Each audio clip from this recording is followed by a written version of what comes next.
evening and welcome to my McDonald's Happy Meal review. Today we got the chicken nugget. Very good. I started playing Magic in 2021, around the time of Call Time in Strixhaven, and I still love those sets a lot and have a lot of deep-rooted nostalgia in those sets. But starting so late into the game's history meant there was a lot of history spanning over 4 decades I had to do my homework on. And while reading articles, digging through the extensive card pool, watching historic matches, truthfully are easier to do more than ever nowadays. The aspect that I knew would simply take time is visiting planes for the first time. Sure, anyone can retroactively become a fan of a plane, but there's a certain fun to me that comes from being there when a plane is visited. That's why in 2023, when we got the roadmap for 2024 and it was revealed that we would be heading to Ravnica again, I, as well as a large amount of people that started playing around the same time I did in the 2020s, were thrilled. I had already been lucky enough to visit many of the previous planes that I grew to love, but Ravnica is special. The iconic 10 guilds that we use synonymously with color pairings nowadays, the large expansive world all interconnected together in one massive city, the oftentimes groundbreaking designs we receive that changes how the game is made. All of that makes Ravnica possibly the most important plane in all of the game. There was a lot of hype in the early rollout of the set, but seemingly with each spoiler, each chapter of the story, each supplemental product, each fedora clue, all of this left a lot of people feeling uneasy about the set, and rightfully so, to be honest. Come February of 2024, and it was fairly controversial on its release. When compared to the sets of the previous year, or even now in retrospect looking at the sets to come afterwards of this set, or even looking at the other standard legal sets of the time, most people considered it a flop on every single front, and it genuinely hurt a lot of people's trust in Wizards at the time. Not to say that they weren't already doing a great job with that. Please don't send any detective agency named after a Weezer album against me, please. Also, please don't make me have an aftermath. A lot of people just weren't happy to see what they had done with Ravnica.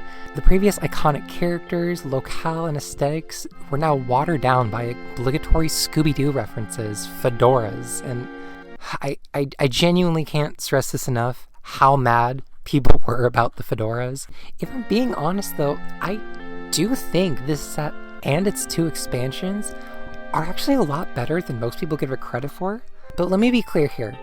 I don't think this is a Ravnica set, and honestly, that is really disappointing.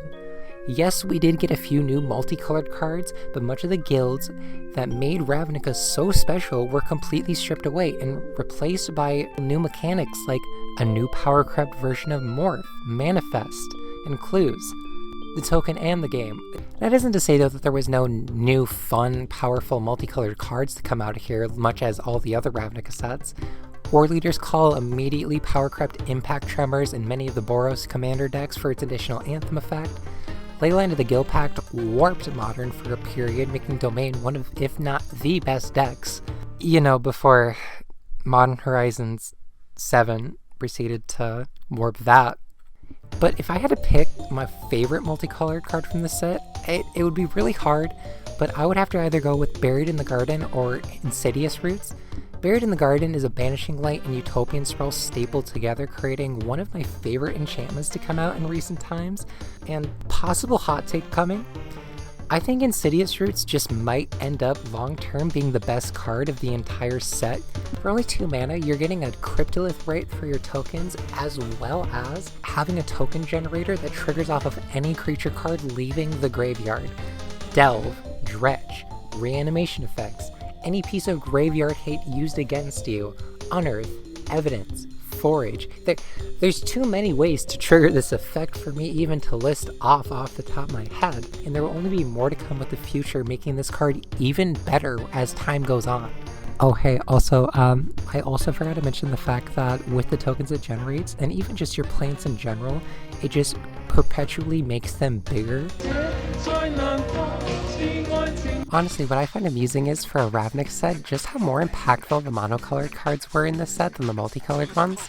Demand Answers is an upgraded version of Thrill of Possibilities that made a rather big splash in Pauper and Commander. Assemble the Players and Delny were huge upgrades to Mono White, just a widow guy decks. Props Memory is an enchantment that gives you no max hand size and pumps up your creatures for each extra card you draw in your pre-combat main phase for only 2 mana. And actually, come to think about it, I'm just now, as I'm recording, realizing just how many enchantments were in this set that were 2 or 3 mana that just had about 50 different effects stapled onto them. Obviously, there was War Leader's Call, Insidious Roots, like I mentioned before, but then there's also Props Memory, Case of the Ransacked Lab, Case of the Uneaten Feast, Connected the Dots, Unexpected Inheritance. Enchantments had it really good in this set. I thought this was a Theros set for a second. Damn. Vein Ripper, we quickly found out, does more than rip veins, but also the Pioneer metagame. For the crime of looking in my eye, I sentence you to death.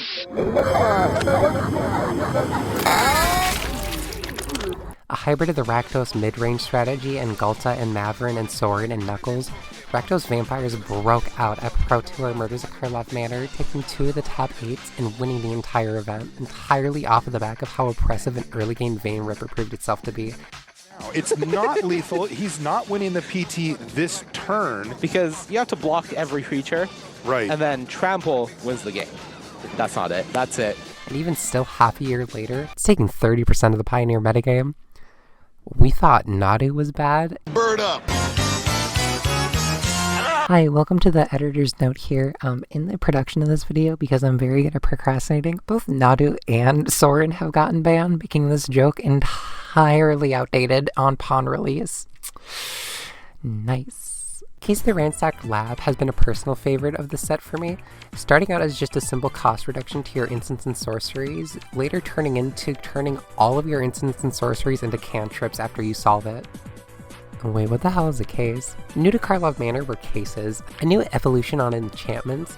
I believe it can be best compared to the classes from D&D and Bloomborough, but instead of paying mana to progress to its next effect, you have to solve the Goblin Wizard's riddles of 3. Case of the Locked Hothouse gives you an extra land drop for turn, and later becomes an Oracle of Maldaya after controlling 7 or more land. Stash Skeleton has you playing a minigame of how fast can I kill Papyrus from Undertale to get a demonic tutor. And then dipping into the Commander set, Shifting Visage has quickly warmed my clone-loving, self-milling heart, making it find a home in one of my favorite Commander decks, Sidisi Bird Tyrant, alongside quite a few other Karlov Manor cards like Snarling Gorehound, Aftermath Analysis, and Unshakable Tail. Aftermath Analysis I think is also worth talking about for its all-star performance in Standard in the past few months. This, as well as World Souls Rage, enabled by far my favorite deck of 2024 so far, Teamer Analysis. Fugitive Codebreaker actually made me, a Magic Zoomy, give a shit about Morth for once, letting you discard your hand and draw 3 cards for 1 less mana for each instant and sorcery in your grave. Redemption Arc goads a creature and gives it indestructible, and has one of my favorite lines of text any white aura can have, being able to pay 2 mana to exile the creature it's attached to. So remember, if that preteen at your LGS's Bonded Horncrest starts to act up, you can put it the fuck down. But it's okay, because if you get reprimanded for bullying a child as a full-grown adult, you can cast Immortal Obligation to bring it back and goad it. Again. Tessic wins my award for funniest card of this set, being a dog kindred commander that gives all of your dogs Unleash and grants mana generation for each attacking creature. Speaking of funny cards, Prisoner's Dilemma lets you test your friendships even more than this game already does by having the table do a trust exercise based on a real-world moral theory. Spirit of safety. What do you mean? What is that? Would you like to pay? 1, 2, 3, 4, 5, 6. What the fuck is that? 10, 11. Do I pay 12? 12 for what? 12 mana. 12 for what? 12 enchantments. 12 what? When did you play that? On the Trail and Knowledge's Power are Draws Matter support, respectively letting you play an extra land from your hand whenever you draw your second card, and pumping up your creatures for each card you've drawn in a single turn. Follow the Bodies has the keyword that makes my self-milling brain tingle the most with Gravestorm, giving you a storm trigger for each card sent to the graveyard in a turn. And I think that's everything I wanted to cover for the most part. I don't know though, I feel like I'm forgetting something. Maybe I just need to take a break real quick. I'm just gonna read this new book that... Wait a sec. This set already had numerous controversies before even coming out, but many were hoping that we had weathered the storm and could just enjoy the set for what it was now that it was out, but instead we actually got the biggest controversy to come from the set post-release. And not even in terms of community, I'm talking legal issues. Found in the Blame Game Precon was the Breakout Commander card Trouble in Pairs, an oppressive white enchantment that lets you draw 2 cards anytime a player other than you either draws 2 cards, casts 2 spells, or attacks you with 2 or more creatures. It also has the ironic effect of stealing people's turns.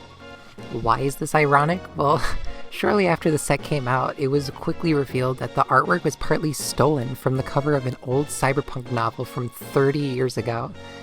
And it wasn't as if this was an artist stealing artwork that was recently hired. It unfortunately was a fairly prolific artist for multiple Secret Layers and pretty well-loved ones at that, doing the entire baseballing drop and most of the Evil Dead drop. Of course, Wizards aren't directly responsible for the theft, it really didn't help with all the other controversies going on in the set. And actually, I want to address one of the quick ones because I took hard effort and I didn't have anywhere else to put this in the video.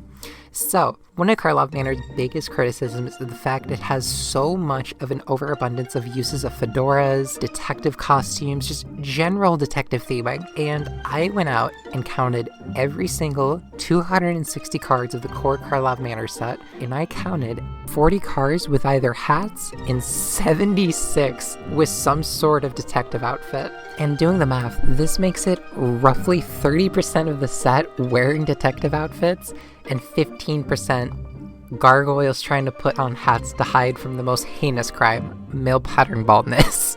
Now, in the production of this video, Mark Rosewater has actually come out himself and even said that the detective theming was too heavy. I thought it was just too funny to not include. I counted 260 cards and analyzed every single artwork. There was no way I just wasn't going to include this.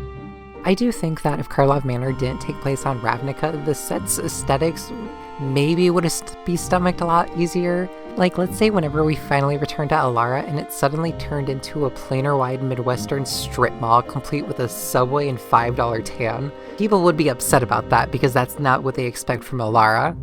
Despite Magic entering a new golden age of popularity never seen before, the rest of Hasbro has not been doing too hot, to say the least, losing a reported $1 billion only in the Q4 of 2023 alone. So looking to cross-pollinate the sales out of Magic, it was revealed that we'd be getting a variant of Clue on Ravnica. I fucking can't wait for New Capenna Monopoly. Oh my god, they're probably gonna do New Capenna Monopoly. Holy shit. Let's get a Chandelar Connect 4 going, fuck it. Now, originally when it was revealed that we would be getting a Clue variant, but it didn't end up actually being Clue, but Ravnica-themed Jumpstart packs with new cards. In the set, there were 20 unique different versions of the Jumpstart packs, and 3 new cards per guild, giving 30 new cards. Covacious Elegy is a partial board wipe that leaves everyone with only 2 creatures, and you get treasures. Afterlife Insurance is an Orzhov cantrip that gives all of your creatures afterlife, making them ghosts after they die until the end of turn. Dimir Strandcatcher fills your graves and fixes your draws by surveilling for each opponent you attack in a turn, then draws a card if 3 or more cards went from the deck into the graveyard this turn. And that's that. I definitely don't think Karlov Manor is one of the worst sets of all time like some have made it out to be, and obviously it still is a very new set, so time will tell how the set really is perceived later on. Is that to say I think people who dislike this set currently are wrong? No, absolutely not even. If you didn't like the set, I really don't blame you.